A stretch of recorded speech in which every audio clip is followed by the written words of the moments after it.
This is the Your Kick-Ass Life podcast, episode 36, with guest Tanya Geisler. All links and resources that you hear in this episode can be found at yourkickasslife/36. This is the Your Kick-Ass Life podcast with Andrea Owen, a no BS guide to self-help and badassery. Because ladies, let's face it, life's too short for it to not kick ass. And here's your host, the girl who serves it up straight with a side of crazy, Andrea Owen. Hey there, ass kickers. I can't wait to have you listen to our guest today, Tanya Geisler. She's a personal friend and colleague of mine, and I'm going to read to you a little bit more about Tanya before we get started here. Tanya Geisler is a certified life and business coach with a penchant for clarity. She's coached hundreds of people who were ready to step into the starring role of their lives. She wrote the Joy Pages, created Board of Your Life, and the Step Into Your Starring Role program, is a blogger for the wildly popular The Daily Love, has served as contributor and was featured in Canadian Living, and is an in-demand speaker who talks with great passion on all things joy, meaning, and purpose. She recently spoke about the Imposter Complex at TEDx Women. It is her indomitable belief that if everyone knew their own unique recipe for their personal brand of joy, they'd hold the key to shining in their life, in their work, and in their life's work. It really does change everything. So without further ado, here is Tanya. Welcome everyone to the Your Kick-Ass Life podcast. And I am thrilled today to be joined by Tanya Geisler. We had to stop talking to start the recording. I'm like, we need to be recording this because we're talking about such juicy things. That's what happens when you talk to a life coach, I guess.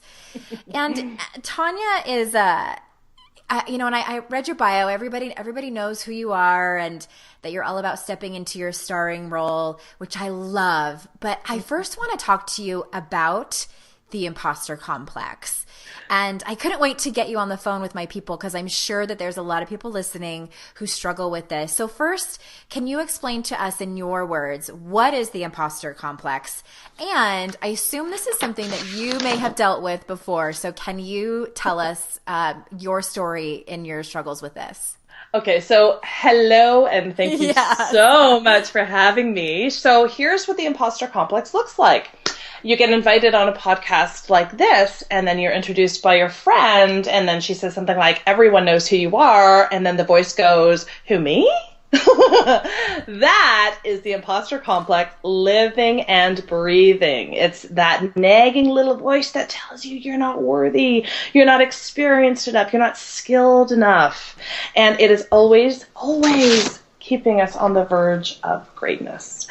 And I'm kind of done with it. And it's a liar. It's a really bad, stinking liar. And I'm really fed up with it. Yeah, I have dealt with that too. It's just that whole that person. Okay, so I have an example. So Jacqueline Carley is my trainer. She's my personal trainer. And the very first time that we got on the phone together to have our meeting, we were going to Skype, and she was like, yeah, let's talk business first. And we were going to talk about our businesses. And I'm like, yeah, sure. Let's do that. So, she just wanted to ask me some questions, a little consult type thing. And she was like, well, Chris is going to be, on Skype with me. Is that okay? Her boyfriend is Chris Brogan. Mm-hmm. Do you know who he is? Me? Yes. Oh gosh. Okay. And I love Jack. Jack is amazing. We're friends. Yeah. So I text my dear friend Kate Courageous, and I was like, so Chris Brogan wants to talk to me about my business. This Chris Brogan, who's got 500,000 Twitter followers, who's an international speaker, 3 books, bestsellers. And then Kate's response was, well, of course Chris Brogan wants to talk to you about your business. But I immediately went to I'm like a tiny, tiny fish, and he's this big fish, and they're this power couple, and why would you even want to talk to me? So yes, that is the imposter complex in action. And guess what else? I would be willing to bet anything that Chris Brogan also experiences the imposter complex. And this is part of the insidious nature. We all have had times, because by definition, okay, so I don't feel like they probably get enough props for this. The term is actually the imposter complex, the imposter syndrome, imposter phenomenon. It was coined by two clinical psychologists back in '78, and they were interviewing women, and they were noticing that they were incapable of internalizing any of their achievements. And we know that men absolutely experience it too. The reason, women have it in just different ways of going about it. And I go into that in some detail in my TEDx talk on the topic. But it's really anytime you hear yourself attributing your success to luck or chance or anything beyond your talent, skill, or efforts, right? So it's a matter of time before they find out that you're not quite as magnificent as maybe they had made up because they made a mistake, right? I've heard that before. Yeah, like when is everybody going to find out I have no idea what I'm doing? Right. Right. Yeah. Right? Yeah. Or they just invited me because they ... right? It's like it has nothing to do with our abilities, nothing to do with the fact that you're an incredibly interesting woman who's creating this massive empire, and who wouldn't want to get into and under that. That's why we're like 20 minutes late on this call, because I want to get into and under it. Right. So, like, almost by definition, if you are this is the good news about the imposter complex. If you are high functioning, high achieving, and you have any values of integrity and excellence and mastery, there is an excellent, exquisite chance that you have experienced the imposter complex in some way, shape, or form. Mm-hmm. Yeah. Mm-hmm. Which I think that is everyone that's listening to this podcast right now. Yeah. Yeah. Totally. Those are my people. Those are your people. And so I actually want to, if we can, I've really drilled it. I have been making such a study of this because of, it's really meta for me, right? It's like, who am I to write about the imposter complex? Who am I to speak about the imposter complex? Oh, right. There it is. Like, so it's like super fresh for me. But I've identified a bunch of different specific lies that it likes to tell us. Okay. And there's also one truth. You want to hear them? Yes, please. Yeah. So lie number one, your self-doubt is proof of your inadequacy. So just so it also sounds like, how can you lead or serve others when you are full of self-doubt, right? Mm-hmm. So that's like, you need to have it all together. You need to be mastered. Mm-hmm. But reality is, self-doubt is proof of your humanity, not your inadequacy. Successful people, line number two, successful people don't experience this. It's exactly what you sort of showed up. I love this sort of, there's this, there's tons, Tina Fey, Chris Martin, Stephen King, Sheryl Sandberg. We can lose it when we find out that these people that we look up to, that we revere, have had this experience. And I always think about this, I remember Oprah saying once that it doesn't matter who the guests are, and however many years that she had done her show, it didn't matter who they were, they would come up to her and say, how did I do? Like, Sidney Poitier is worried about how he did on Oprah's show, right? Like, madness. So you are an excellent company. And then it also has, it's actually so many, like, we might not have time to go, but like, there's this competent extremities piece. You are all or nothing. Mm-hmm. You are either a wild success or a dismal failure. Dichotomous thinking. That's big in high achievers. Totally. And of course, at both extremities are total lies. And they're traps, right? So like, of course we are everything in between. And then of course, like, so, the fourth lie, and again, we don't need to get into all of them, but you have nothing useful to say or original or important. Mm-hmm. Oh, I've heard that one in my head. Yeah. Have you also heard that if you do experience it, that you really shouldn't tell anybody about it, because then they're really going to find out that you're a fake? Yeah, in the beginning, I have found that telling my own struggles, after the fact, after I've been through them, like that's learning about vulnerability right there. Mm-hmm. And I'm assuming that vulnerability kills the imposter complex. Can you actually, can you say more about that? Well, because I started my blog back in 2007, and this is back when I thought nobody was reading it. So I was just pouring my heart out to the internets and writing about my eating disorder, writing about failed marriage, writing about, struggles with perfectionism. And then people started reading it, and I immediately thought, I Yes. can't tell people that I'm a life coach. Like I have to act and portray myself a certain way and have this, sort of image that I need to portray. And, of course that was all my inner critic. And then, but once I kept going, well, what I found too is that people loved it and people felt like, oh my gosh, I'm not the only one. Mm-hmm. Thank you for telling me that this is something that you also deal with, because I admire you and I admire your courage to come out and talk more about it, because it's a conversation that needs to happen. Mm-hmm. And I have found strength through your stories. So the more I got those messages, I wrote more and more and more. And putting your stories out to the internet for hundreds, thousands of people to read is practicing vulnerability like to the extreme. Totally. So I have found that imposter complex voice quieted the more I come out, because I have evidence that that imposter complex lie is not true. Mm-hmm. Yeah, that's what Brene Brown calls speaking shame, right? Mm-hmm. When we're able to sort of speak of it, when you can feel the ripple effect of the empathy, you can feel the relief spread across the room when you name something that has been so deeply hidden or shrouded or veiled. Yeah, right. Totally. And then, of course, there's also, you must tell everyone about it, right? That's lie number 6. It's like this, I don't belong here. Like, I'm going to just name it as such. I don't belong here. I'm not supposed to be here. And we have this like thing that people are just waiting for us to out ourselves. But the reality is that more often than not, people are so busy thinking that they don't belong there that they're not really overly concerned about whether you belong there or not. And you're not alone. And we all belong here. Yeah. We all belong here. Yeah. Yeah, I love that. And speaking, that's a great segue. The last one that you just mentioned is because I was spent some time on your blog last night reading, and you talk a lot in your blog posts and your programs, the steps that you have in getting over this imposter complex. And one of them that I'd love for you to talk more about is reaching out and asking for help from your friends and your tribe versus isolating.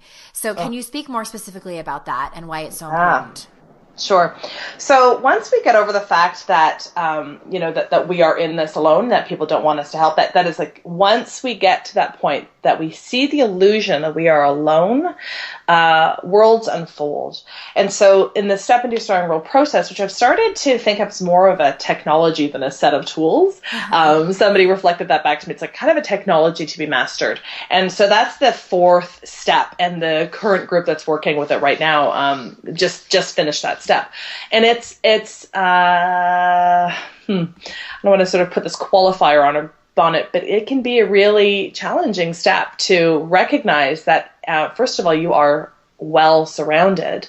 And this other truth, and I feel like I've shared this with you before, is that your people really want you to succeed. Mm-hmm. And we have this belief that we don't want to impose, we don't want to overextend, we don't want to overask. We think we have this sort of a scarcity mindset around how many asks we have. We don't know what to ask. We just feel a little lost. And God, who wants to see that sort of like that complete mess? Mm-hmm. So we have to have it really buttoned down and really polished. So I call this assembling the cast. We use pretty theatrical language in the Step Into Your Starring Role program. This is really about filling the gaps that you have identified in the previous steps, because you do have to meet the critics. That's one of the parts too, and to understand what the objections are, which is you speak to in the gremlin language. So what are all the reasons that you're not supposed to have it exactly as you want to have it? Once you've sort of nailed that down, then you can understand what the realistic objections are, and then what's the work of the critic that just really needs some deft handling. And we all have our ways of handling the critics. And I know you've got a whole book dedicated to that. But what are the realistic objections? And so when we really root into that, those are likely the places that we need support. So it's identifying the kinds of people that you want to have on your proverbial bus, and really asking them for that support. And what I've been doing also is, so there's obviously some work that needs to be created around how to make the proper ask, who to ask, what to ask. But it really is the light goes on when we know that we are well surrounded by people who really do want it to see us succeed, and the tenderness around the fact that there might be people in your life that are far too close to you that maybe don't. And so what it looks like to maybe, start to release those people, and just know that there was a time and a place that this relationship served in a really beautiful way, and that time may be past. Yeah. Oh, boundaries. Aren't they fun? But I think that, you know what I always have found interesting as far as asking your friends for what you need is, remember when we were in coach training and they call creating the relationship between the coach and the client designing the alliance. Tanya and I went to the same coaching school. That's the Coaches Training Institute. And I always remember thinking, like, wouldn't it be awesome if all relationships were that way from the beginning, or anytime during the friendship, you redesign your alliance. So I often actually give that as an assignment to my clients who maybe, because I have found, and I don't know if you're the same way, Tanya, but I have found as I've gotten into my 30s and, and I'm approaching 40 now, and we're not in high school and college anymore where there's just a plethora of females around for us to have these connections with. We have to actually go out and be proactive and work at these friendships. And I have found that very few women actually sit down and have a conversation as to, like, what do you need in this friendship? What can I provide for you? Where am I falling short? Where I can fix that? What do you need from me? And it's so amazing because Amy Smith is my best friend, and we have these conversations, and it's so easy. Like, I mean, sometimes it's not easy to hear that something you may have been doing like isn't is bothering that other person, but I think that we've both kind of gotten used to it. We're like, oh, I had no idea I was doing that to irritate you. I'm sorry. I will stop doing it. Like, it's just that easy. Right. Instead of like holding on to it or not feeling like you can go to that person or whatever. So I've given that assignment at least 2 times to 2 different clients, and they've had great results. Like, I never knew that I just had to have a conversation with her about it, and she was very open to it. And it's this whole fantastic structure that CTI offers. I've just drilled it down to two sort of statements, and one is, and I think part of it is we don't know how to model it for other people in our life. So for me, it looks like the conversation starts with, you can count on me for X, Y, and Z, and I want to be able to count on you for X, Y, and Z.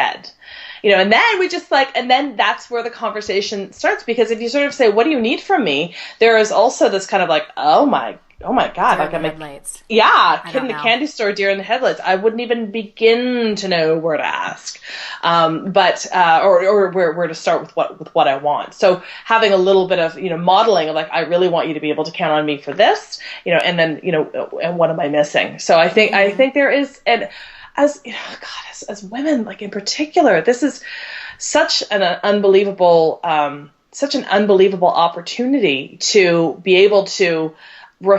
When I'm saying I want to be able to count on you for blah blah blah, I'm actually also recognizing and acknowledging how magnificent you are in that realm. Right? Yeah. What a gift that is! What an absolute gift! It sends that person to a place of, oh my God, I'm being seen in this way. That's wonderful. That might also trigger the imposter complex, mind you, but we also know that there's like a discussion that gets to happen now. So it's a beautiful assignment that you give your clients. Absolutely. Yeah, I found we don't put enough effort, I think, into creating the kind of relationships that we want with our friendships. So I think it's an important one to have. So one of my favorite posts. I have to tell you this though. I'm going to totally interrupt you. I'm going to do this really crappy thing by interrupting you 100% by saying I have this program called Board of Your Life. It has been the bane of my. You know the story. It actually brought me to coaching. I love this with the fire of 1,000 suns, and it is such a challenge for people because it involves this really big ask. And it was Marianne Elliott.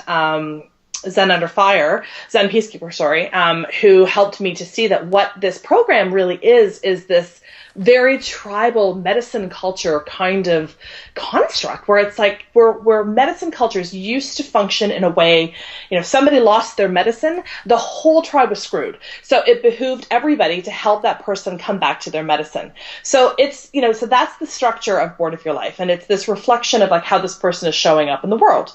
So people understand understand the, the importance of that. They get how transformative that could be and are stopped by the ask because it's just too scary to make that ask. It's actually less about they're afraid of what they're going to hear about themselves, which is always way more magnificent than they could ever even conceive of. But it's really about, it's such a huge ask. So the reason I'm sharing this is that I'm actually about to do a really scaled down version for my 10-year-old daughter, like a wee mini Board of Your Life program it's actually called the Friendship Advisory Board, Fab for Girls. So I'm doing it for my girl and like 5 of her friends because I noticed on her, she's really tender, she's really sensitive. But when it was her birthday a couple of weeks ago, she was able to really open up to how she was being seen in the world. So I'm starting to see that my work in the world and in the imposter complex, this is a treatment of something that started so very long ago, maybe started to form at the ages of 10 and 12. So I have no intention of working with kids in a long term, but I want to create this program for parents to be able to use with their daughters to see if we can prevent the imposter complex, to see if we can engender these kinds of conversations where it's, I'm recognizing you, I am acknowledging you for this incredible person that I see in front of me. If we can start those conversations really young, what's going to happen, right? Just kind of blows my mind a little bit. So I had to share that. I never had anything like that as a child. And so I love that. I can't wait to see how that goes. I can't believe she's already 10. My gosh. I've known you for a long time. Okay. So one of my favorite posts that I was reading last night was, it's titled, "The Only Difference Between You and the Woman You Admire, .. And you talk about in this post that the only difference is that woman decided she was ready. She decided she was ready to step into her starring role. She decided she was ready to step into herself. So, and I love it. I agree with it 100%. So can we talk about the notion that this is just a decision? Because so many people say, is it really that easy? Yes. Yes. Which I think it is too. Yes, and it's what you named at the top of the call. It's about worthiness. It's about worthiness and it's about readiness. And it's this, okay, so here's what I believe, and this actually kind of moves me to tears when I really think about this. Yeah. Latent in our beings, like in the very core of who we are the solutions to every last crappy bit that we are facing as a society. Greed, corruption, violence. And we know what needs to be done. We know how to heal it. We know how to fix it. We know how to change it. But it's back to this Marianne Williamson quote about, who am I, right? Who am I to be this light? Who am I to make this change? Who am I? Oh my God, I actually feel like really welled up just thinking about the truth that it is all right here, but there is this big, fat, huge, audacious soup of lies that has completely enshrouded our abilities to see the truth, which is that we have it. We have it right here, right now. Oh my God, like totally verklempt just thinking about it, honestly. So who are you not to is really the question. And the readiness piece, the decision, it comes with a lot of risk. There's no doubt. There's no doubt that there is risk. There's no doubt that, when you step into that spotlight, there will be people who will project onto you. There will be people who don't like what you have to say. So it's the decision, are we ready? Are we willing to step into our magnificence and manage the fallout that may ensue? Are we ready to face the fears that have kept us back? Are we ready to manage the disconnection that we imagine is going to happen? Are we ready to manage the fallout, which is so much bigger than we have already made up, which is why this is this technology. It's like really like just what are all the ways that you can't have it? What are all the reasons that you have been holding yourself back? Mm-hmm. Wow. Slow clap over here. I love it. Well, it reminds me too, when you were saying all that, of in Brene Brown's TED Talk that she did in 2010, I think it's around minute 8. And this is the very first time I saw it. I just fell apart in tears. And she said, she had done all this research, and she had this weekend where she was pulling all the data and the research that she had done over the years, because she wanted to know what the difference of this group of people that lived life with their whole heart and were vulnerable, and those that did not. And because she wanted this concrete answer, like what was the main difference? And really, she said what the difference was is that the people who did love and live with their whole heart, they just decided they were worthy of it. They just decided. And like, I remember like my own face when I saw her face saying that, like even she was surprised by her own answer. And I fucking love science. So I was like, really? And when I saw that in 2010, like I was well on my way already and thinking like, okay, that's true. And I have decided this, and there's no other magic pill or anything that I have to do. It just is a decision. And I love that you said that it's risky, because it is so risky and it's so scary. And to me, like, I don't know about you, but I had to get to a place where I drew the line in the sand, because I was more afraid of staying the same than I was of risking making the decision to totally step into my starring role, like you say. It's a tipping point. Absolutely. And this is how we know that it matters, right? Like think about your former life when you would go to your work and it'd be fine. You get the paycheck. It was really easy. You satisfied clients. I've actually kind of forgotten what you did in a former life, but mine was advertising. And I know that's not dissimilar, but we had like, and there was nothing wrong with that. There was nothing wrong with that. It was an honest life. It was a good life. It was not my calling. It was not itching scratching the itch of my soul. And for me, the moment, I've shared this before, that when my mom passed away, my daughter was born that same year, and it was like, short, what happens in this short life, and what am I being called to do? And there's a way in which I know, I want to just say this, like I am absolutely fully embodying my understanding of my potential as it is right now. And I want more.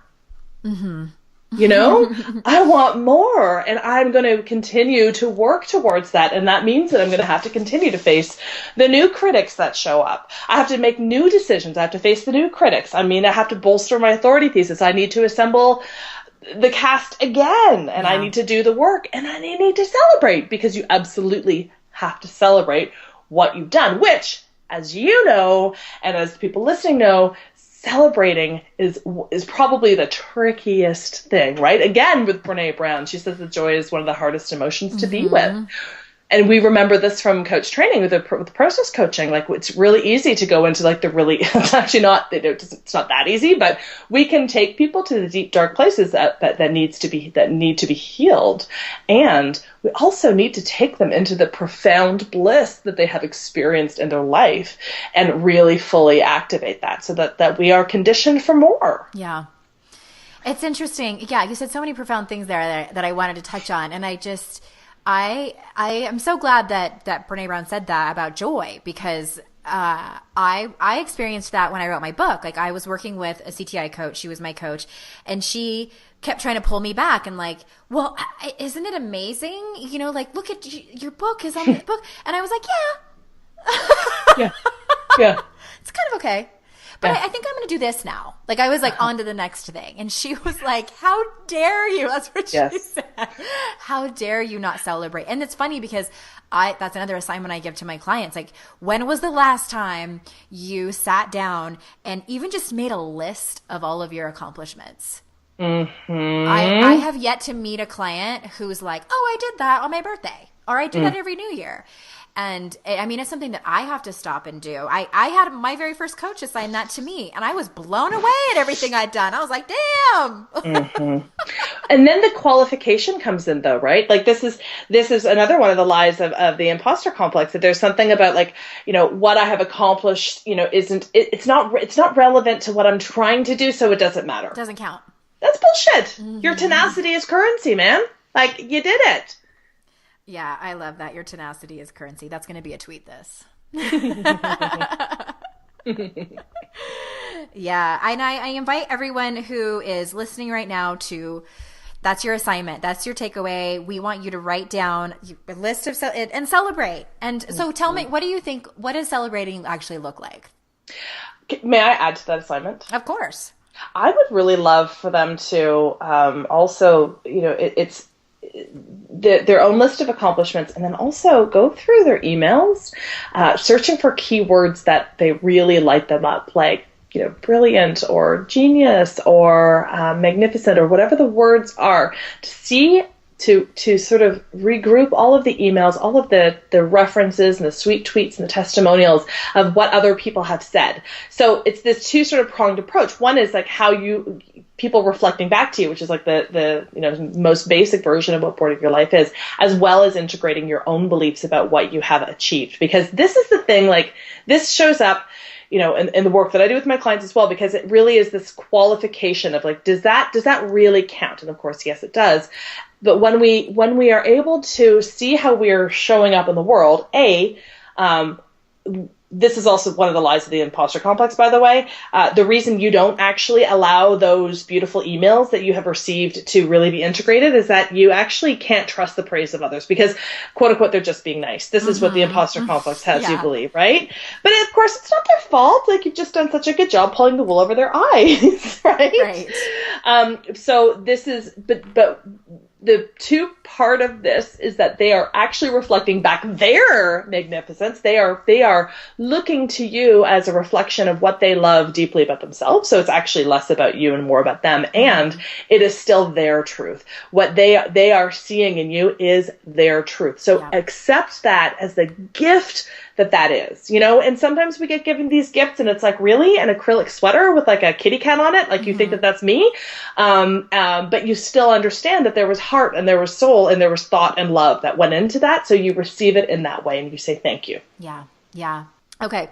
So, Tanya, tell everyone where they can find you. And if you have anything going on right now, the floor is yours. Thank you. So they can find me at tanyageisler.com. And when they're there, they should sign up to get my 12 Lies of the Imposter Complex and One Truth. And the truth is so good. And when they're there, they'll probably see that I'll be talking, loving up my Step Into Your Starring Role program, which is going to be launching at the beginning of September. We get started nearing the end of September, and open arms to all of the incredible people that are ready to step into their starring role and to work through this technology over a 12-week period. Yeah. I love that. Yeah, you guys, it's coming up. So jump over there to get your freebies. Just head on over to tanyageisler.com. And thank you so much for being here. I'm so glad that I got to introduce you to my people. And I'm sure that they thought you are just as lovely as I think you are, because I absolutely adore you. Thank you, my darling. Thank you so much. It's a total honor to be here. Oh, all right. So until next time, everybody, I will see you later. Bye-bye.